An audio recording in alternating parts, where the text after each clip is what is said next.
Hey everybody out there, Chris and Mike here, and welcome back to another Dark Avenger Comic Book review. This time we're talking about the books that came out of Marvel Comics on May 7, 2014. And there's a bunch. of them. And we've got the first part of an event that's coming out. Well, we had a zero issue, so technically it's not really the beginning. But it is hot, so that's why we're in muscle shirts. Didn't mention it in the last review, but mention it now.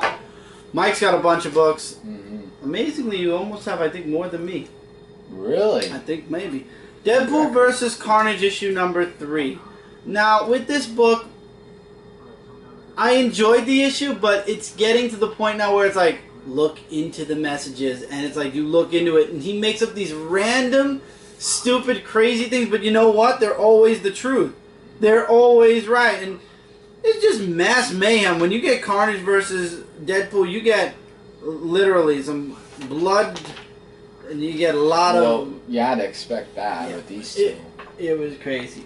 But really, that's about all you see with Venom versus DeadPool in this issue is the beginning part.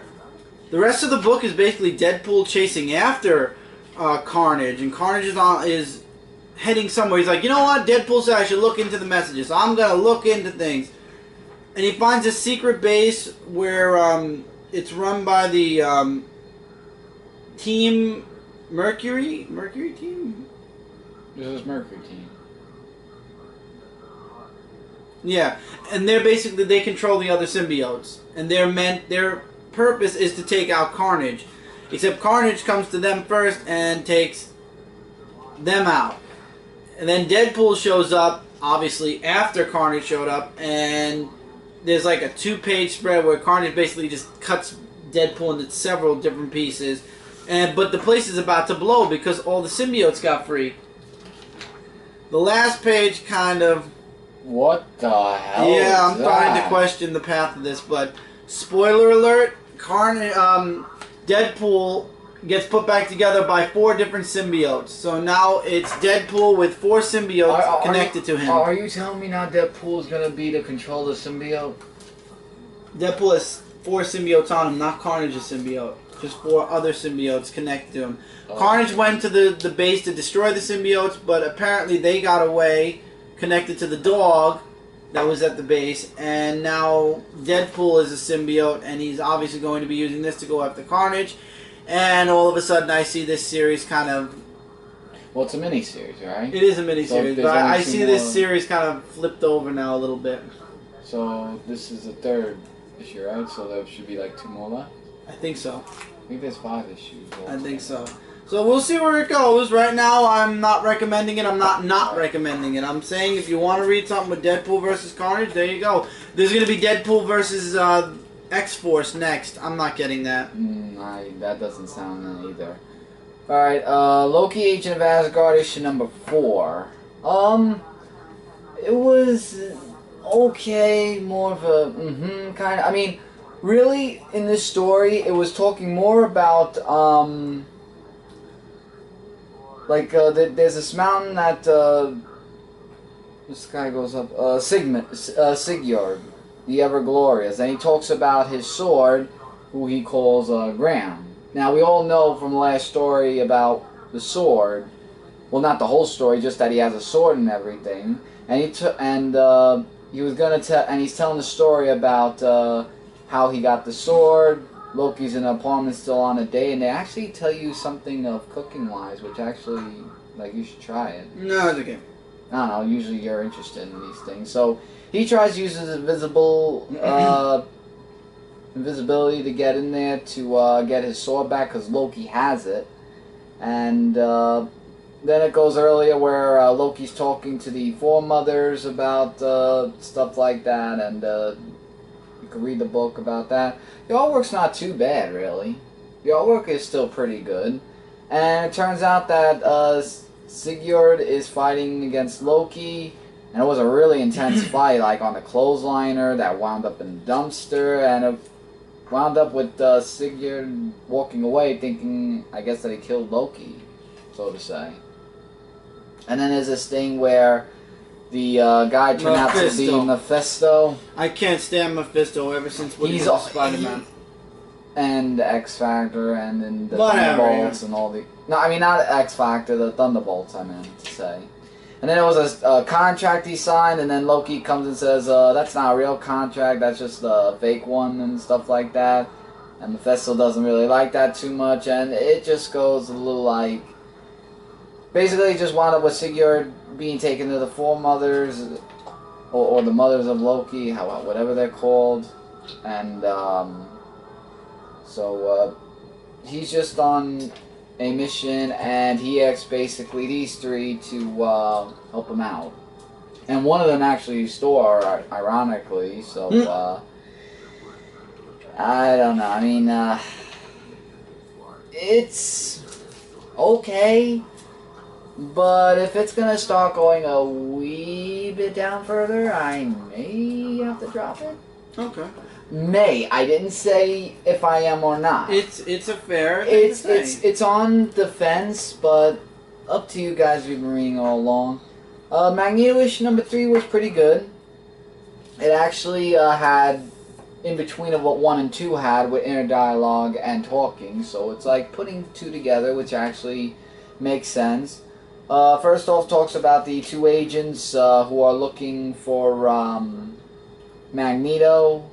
And all the other stuff of what he talks about. There's like inner dialogue where he's trying to find out about the mutants and everything, and here's some artwork. Most of it's like really dark in some sort of way, and what he finds out is that there's a sentinel underground, and there's this woman who is trying to about the mutants. Like, she just wants them not to attack mutants because sentinels and all this stuff want to attack mutants, which actually refers to that movie that's coming out, sort of. Oh, Age of Apocalypse. The First Class, Futures. I think. Yeah.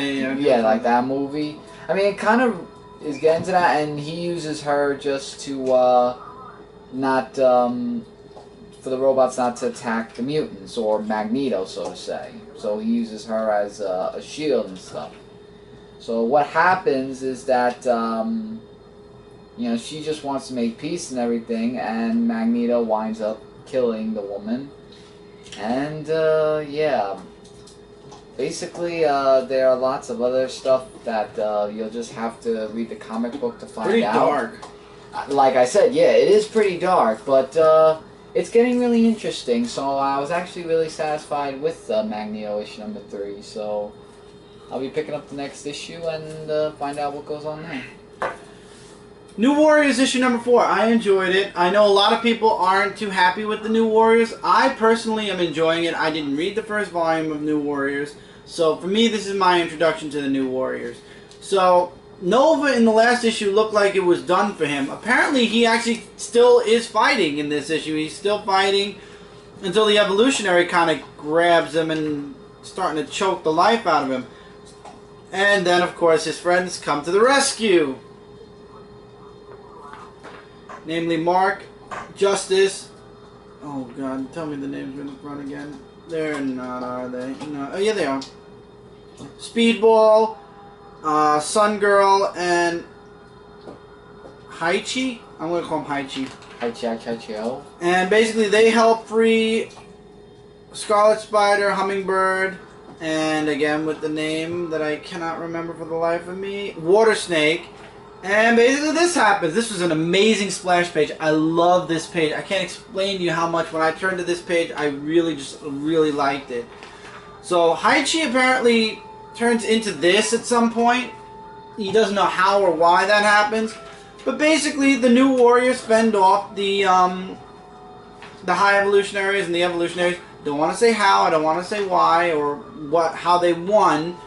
But this is definitely going to be playing into things in future issues, obviously. And also then we have Justice, who's like, we're the new, us, we're the New Warriors. And you got most of them saying, I think not, no. You got Nova saying, I kind of need to get home. You have Speedball going, what? And Scarlet Spider's like, no effing way. But Sun Girl says yes. So I think that the team's going to come together at some point. I mean, obviously, this is the team. Scarlet Spider is part of the new Warriors, and I think it's just everybody's in denial right now. But as time moves forward, they'll become more of a tight-knit team. I really enjoyed this first book. I kind of called that at the end of this first story arc, everybody was kind of going to be like, I don't want to be a new Warrior. No, no, no. So it'll be interesting to see how things kind of develop and how they get. How's Spider-Man being on the team? Like, he's not all. He's still the way he was during Scarlet Spider. He's a jerk. Still with the monster and everything. No. He's just a jerk. Oh wow, well, that says a lot. So, I would definitely check it out. I left a bunch of stuff out in this book. I would highly recommend, like I said, you check it out. Iron Fist: The Living Weapon, issue number 2, talks more about the story of what happened. Like in the mountains and stuff like that, and basically artwork's really good. I like the artwork. Yeah, the artwork. I'm gonna show some of it. It's right here actually. And he wants to go to basically Kunlun to find out more of the story. So in the previous day of yesterday, Shou Lao is actually making a announcement of like we're like immortals and stuff like that, and how they live forever and everything, and there's like another person, like he has like a son and a daughter, and they really don't get along with each other so well, so they have like a little bit of a fight scene, and there's like these helicopters that come in, and one of them actually drops off one of the outsiders, so to say, and I'm trying to figure out, like, it's an old friend of Xiao, and I don't think they actually show it. So, meanwhile, Iron Fist, he's just trying to find a way to get to Kunlun and everything, and then it goes back to the story here, where it actually shows where Harold actually meant to kill Wendell with that whole rope thing that happened, and the wife actually figured it out. And he's telling the son, you gotta promise me you'll make him pay. And Harold turned out to be a bit of a jerk in this comic issue. So the mother and the son are all by themselves, and she just says, don't look back because the wolves got her. And then there's these, I don't know who they are, like archery Eskimos or something that take them in. And then it just goes here where there's like action and stuff like that. Oh, they're monks? How'd you know that? Oh, alright, like well, monks. Warriors or whatever. I know, like, I'm just trying to, make sense of what it is. So, yeah. Dragon. Yeah, in the end, he just wants to try to go home and everything, and I think there are lots of things that are going to get in his way in order to get back to Kunlun and stuff like that, but it was okay. I would say interesting enough to read, and it's in the right direction. And I cannot believe... I was 50-50 with this book. Go ahead, show it first. I just can't believe I read this. Cyclops issue number 1, and... I don't know. Teen Cyclops kind of, after reading this book, he kind of... He get used to him. Really. And that's really all it is, though. It's him with his father... And they're off in and stepmother, yeah, because the father remarried, and they're off in space, and the father's like getting this second chance, to be there for his son when he's young, because he doesn't know how to be a father, and he wants to. And by the time Scott found out, present day Scott found out that his father was alive, he was an adult. So basically, now the father's like, hey, he's a kid. I can make good. I can he can get another chance. I have another chance at being a dad again because he's not too old right now. Yeah, I'm trying to get some artwork. So basically, they're also going on a mission where he brings. I'm trying to think of what her name was. They actually mentioned it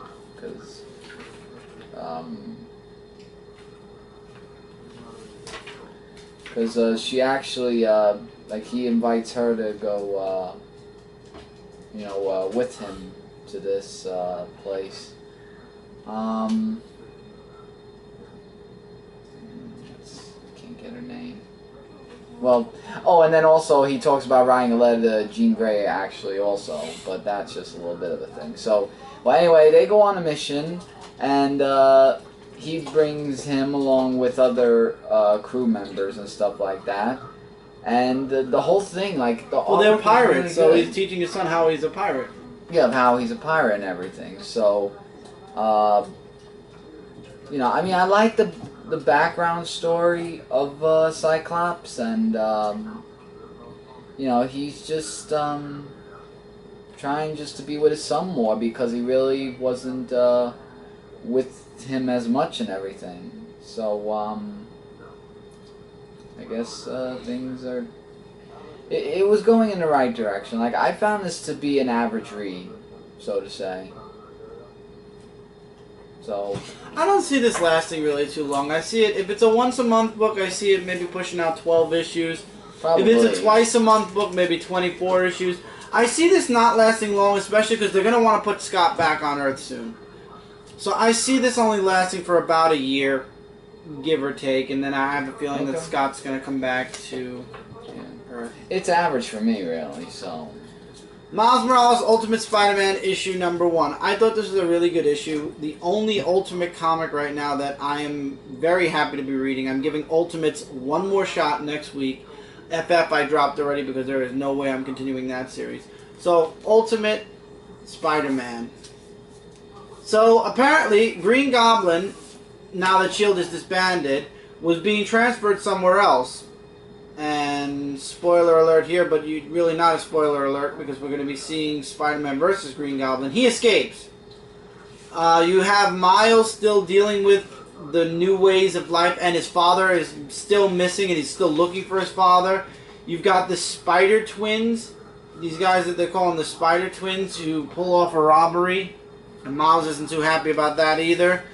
But Miles is having a hard time coping with it. You know, he's trying to find his dad every day. He says he goes to his dad's house to see if he, you know, if he comes back, and he still hasn't come back yet. He's also debating about telling his girlfriend about, you know, his secret about being Spider-Man.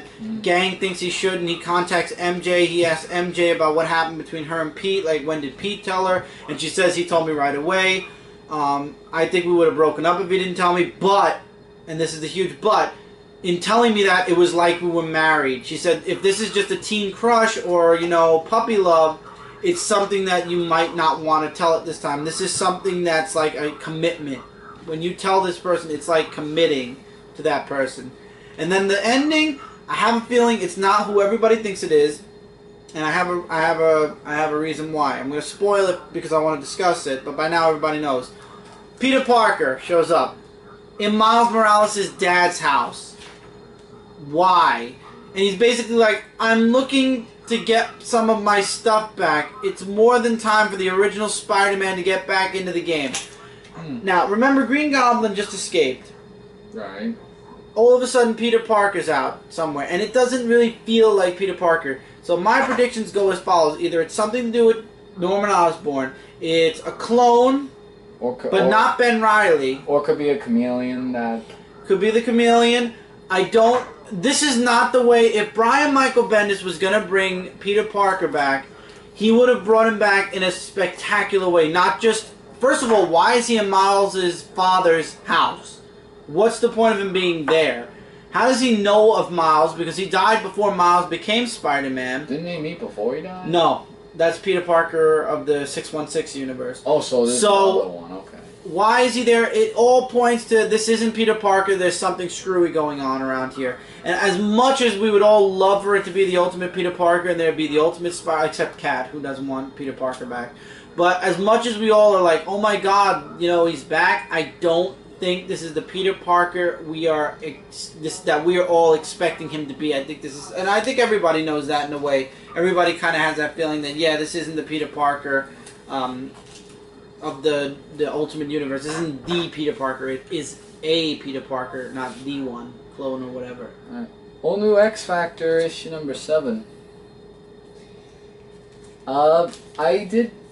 What? The way you did it, I just found it funny. Oh, no, I'm just saying, like, I like the book, but I'm gonna spoil what happens. But basically, it's about this girl who talks about, you know, how she's homeschooled and she doesn't really have much of a social life and everything, and she does like a live broadcast, and her father doesn't really approve of that.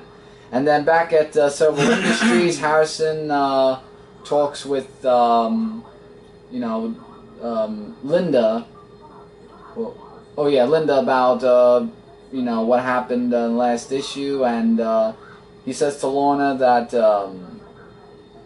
there's a threat to several industries and stuff like that. She seems to be calm about it. Meanwhile, Danger and, Quicksilver? Yeah.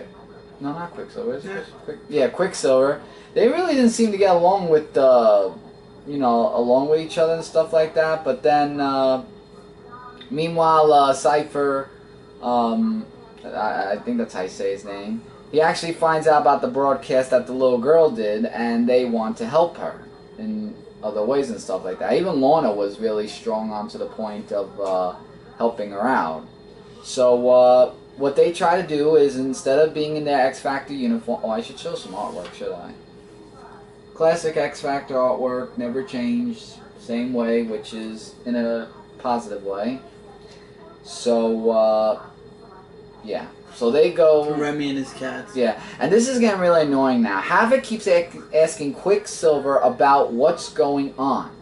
If Havoc is interested, but he doesn't want to get involved, they're going to be doing this for a while, and then when Serval loses X Factor, Havoc is going to take over. No, if Havoc is going to keep mentioning, and if you're going to keep teasing us, let him join the team. Don't keep... He's part of the Uncanny Avengers. But why do you keep putting him in this book? Just to know what's going on. Because he's part of X Factor. Go there and find out yourself.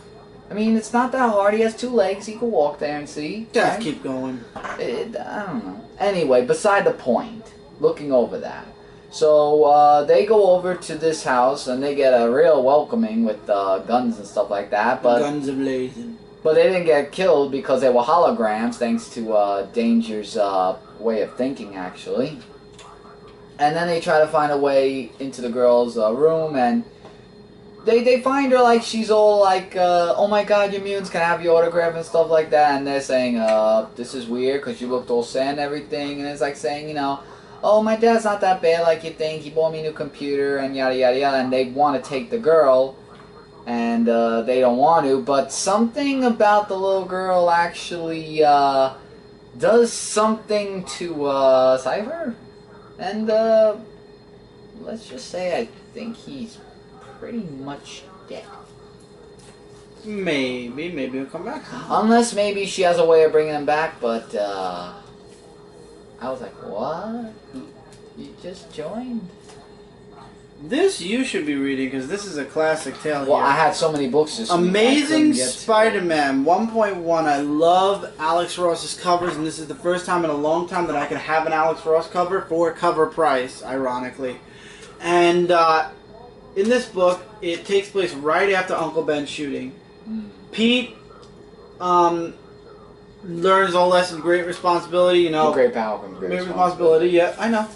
Okay, I was just... But he has to continue doing show business because all the bills from the funeral, loans, Uncle Ben's pension, like I said, overdue bills and loans and whatnot, the funeral and the burial. So he tries to make money. Yeah, his Aunt May is really in debt. So basically, Pete stays as Spider-Man to do shows to make money, and he does several shows.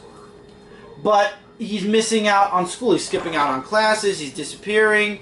And you still have that fan, Colby. I forgot what his name is. At the end of the issue, it says what his name is. His name is Clayton Cole. Oh. Anyway, he's a huge fanboy of Spider-Man. The principal of the school is very worried for Pete, so he kind of talks to Aunt May, or he talks her into getting him to go to a school counselor. Things don't go so well with the counselor. It kind of annoys him a bit. He shows up for the show. He didn't have time to practice. Things don't go right. And it doesn't look like Spider-Man's going to be doing any shows anymore. As a matter of fact, you got J. Jonah Jameson, who also is ready to bury Spider-Man once and for all. Well, he's always on that. Spoiler alert, you get the beginning of Clash, who is Spider-Man's ultimate fanboy. I don't know if he wants to be exactly like Spider-Man or what, but Yeah, artwork in this book is really good. Yeah, Or at really least I does look enjoy good. it. I really like it. And by the way, guys, there's an update apparently for the Marvel Encyclopedia. There is? Oh, wow.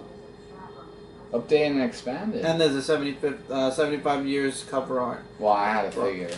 But yeah. But I really love this issue. I can't wait for 1.2. I was worried with points. You always have to worry. When it's a 0.1, 0.2, 0.3, etc. issue, you have to worry about it. And I don't know if they're going to do 2.1 or if they're going to do 1.2, 1.3. I don't know how they're going to do it. I can't remember off the top of my head. I know they've already put solicits out, guys, so you don't have to say, Chris, but they put solicits out already. How you stupid? I don't know. I forgot. But I'm definitely going to be getting the rest of the Learn to Crawl story arc. I really like it. You know, Pete's back, so it's nice to go back in time a little bit and, you know, watch Pete as, you know, right after Uncle Ben died, how things went from there for a little while. Because right after Uncle Ben died in the comics, they kind of jumped ahead a little bit to where Spider-Man became a crime fighter. Yeah, but it really also took a toll on Peter's life and everything because his uncle really meant a lot to him. Right, but they skipped a couple of years in the future, skip so that, yeah. it's nice to see them grazing over what happened like the next day. You know what I mean? So really good stuff. I would definitely recommend it. If not for the story, for the cover alone, Alex Ross's artwork is awesome. Now just give us a brief moment. We are going to switch over. Unfortunately, this camera's about to die from what I'm seeing here, so the quality of the video might go a little bit, you know, lower than what you guys are seeing right now. But we have 2 more books to do, and we will continue that in a moment. Okay, now that we're back, we have 2 more books to do. Mike, yours first. Yep. My book of the week from the all-new Marvel now, The Punisher, issue number 5. Things again very all over the place when it comes to the Punisher comic book, because starts off where Electro is going to turn off all lights because that's what he planned to do for lights out and everything. The artwork's really amazing, as always. So he finds Tugs, and Tugs is telling him about you know, about what's going on and everything, and who you know, did this and that. And now everywhere is just a blackout, so there's just a lot of other crazy stuff that's going on during the blackout, where Del Sol is, you know, doing everything, and Electro's off doing his own thing because he doesn't follow what Del Sol does and everything. I am skipping a bunch of stuff because I want you guys to definitely read the comic book, but I really love how Punisher has like that mask and everything. Like, I hope that they keep the mask, or if they haven't, maybe I could buy one, because I actually like the mask, and I would like to have that as a collector's thing for, you know, the Punisher accessories and stuff. But he goes after Del Sol, and with all the drugs and everything, and or is it Guillermo? Guillermo. I think that's who it was. But then in the end, he gets away, and I actually saw it coming. Electro is now going to face the Punisher. Basically round 2. For the second time, round 2. I mean, I would have got annoyed by it, but I'm actually looking forward to this. I'm just wondering what happened to when they showed Domino. Because Domino was maybe Domino will show up later on. Yeah, because I would like to see more of the Marvel U characters and everything. But I really enjoyed it. That was a book of the week for Marvel, and can't wait to see round 2 of Punisher vs. Electro. The book of this week for discussion. And this I read. Original Sin issue number 1. We did not, thank you Midtown Comics very much, get our incentive eyeball. However, thanks to a wonderful store that was on eBay, we didn't have to buy the book again. They're sending us the incentive eyeballs instead. And the reason why there's an incentive eye is because in this story, somebody kills the Watcher. Well, you could explain. And they shoot him right in the head, and then they steal his eyes. Why? We don't know. Who did it? We don't know. But there might be a hint of who it may. No, I read the book. You're wrong. What do you mean? I'll explain why I think you're wrong. I know what you're thinking, but I'm going to explain why you're wrong. So, somebody killed the Watcher. Nick Fury, Wolverine, Captain America and Black Widow are Nick Fury, the original Nick Fury. Yeah. Which I thought this was really good also. Nick Fury has retired. He gave his son, the position on S.H.I.E.L.D. where he's like the head of S.H.I.E.L.D. He's retired from everything. But Steve Rogers, after finding out about, he finds out through Thor that something happened on the moon. He's like, Nick, I think you should come with us. And Nick goes with him, and he's like, you get the page that everybody's seen. The Watcher's dead. So Captain America, it's true, wants Nick Fury to help him figure out who killed the Watcher. And it's not just the Avengers looking to find out who did it. There's another team being brought together by somebody we don't know yet, being led by Black Panther, trying to find out the exact same answer. Yeah, there's more than one. There's also Ant-Man. Ant-Man and Emma Frost are part of the team. Punisher and Strange and Doctor Strange are part of the team. That was really weird how the Punisher actually became a team player, actually. Yeah, with Doctor Strange. And you also have Moon Knight, Winter Soldier, and Gamora as another team. Also, on Earth, though, there's this monster. We know these monsters from a different time. They don't think. He keeps saying "I."